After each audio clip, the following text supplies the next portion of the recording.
Second ইয়ারে। পাশাপাশি বাংলাদেশের ছাত্রশিক্ষা ঢাকা আমার দক্ষিণের মাতৃকা থানার সভাপতি হিসেবে বর্তমানে দায়িত্বরত আছি।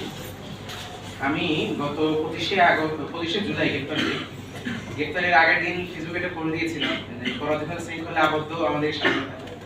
পরের দিনে আসলে আমি নিজেই পরাধীন হয়ে যাবো আমি চিন্তা করতে পারিনি। আন্দোলনের শুরু থেকেই আন্দোলনে যুক্ত ছিলাম সামরিক নির্দেশনার আলোকে। আমার আন্দোলনের অংশগ্রহণটা যদি বলি, আমি 15 তারিখ থেকে 21 তারিখ পর্যন্ত সরাসরি আন্দোলনে যুক্ত ছিলাম। 21 তারিখের পর থেকে আসলে আমাদের মাতল এলাকায় অবস্থার অবনতি করতে থাকে।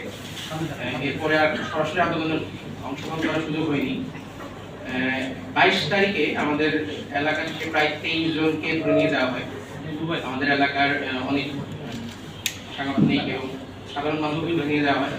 ওই দিনে চিন্তা করি যে আসলে এলাকায় থাকাটা নিরাপদ হবে না। আমি আমার অদূরেই আমার মামার বাসা আছে বড়ভাঙ্গাতে, আমরা বড়ভাঙ্গে চলে আসি। 24 তারিখে খবর পাই আমার সাথে আন্দোলনে হাসান ইসলাম ফায়েজ ছিল, তাকে পুলিশ ধরে নিয়ে গিয়েছে। তো ও আর আমি এর সাথে আন্দোলনে থাকার কারণে চিন্তা করি যে আর ঢাকায় থাকাটা নিরাপদ হবে না।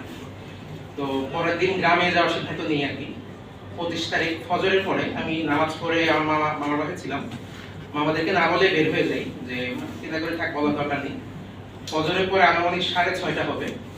আমি বের হয়ে রিক্সার জন্য অপেক্ষা করতে থাকি। ওদের মধ্যে রিক্সায় দুজন সিভিল ড্রেসে এসে আমার সামনে রিক্সা থামায় এবং সাথে সাথে আমার শার্ট এবং প্যান্ট ধরে ফেলে আর কি। ধরে আমার মাথা দুই দিক থেকে অস্ত্র তাক করে, আমাকে কিল ঘুষি মারতে থাকে। তো তারা ধরেই তাদের তৎকালীন লালবাগ স্পেশাল জোনের ডিসি মশিউর, তাকে সে মনে তখন মিশনে ছিল, তাকে ইনফর্ম করে। সে প্রায় 10-12 জন নিয়ে একটি হাইজ্যাকে করে চলে আসে, এসে আমাকে কিল ঘুষি মারতে থাকে। আমাকে তখন হ্যান্ডকাপ করে তাদের গাড়িতে বসায় রাখে এবং আরো একটি টিম আমার মামার বাসায় যায়। মামার বাসায় যেয়ে তারা নাটক সাজায় হচ্ছে যে মাস্টার কোথায়, মাস্টারকে বের করে দেন, মাস্টারকে খুঁজে বের করেন।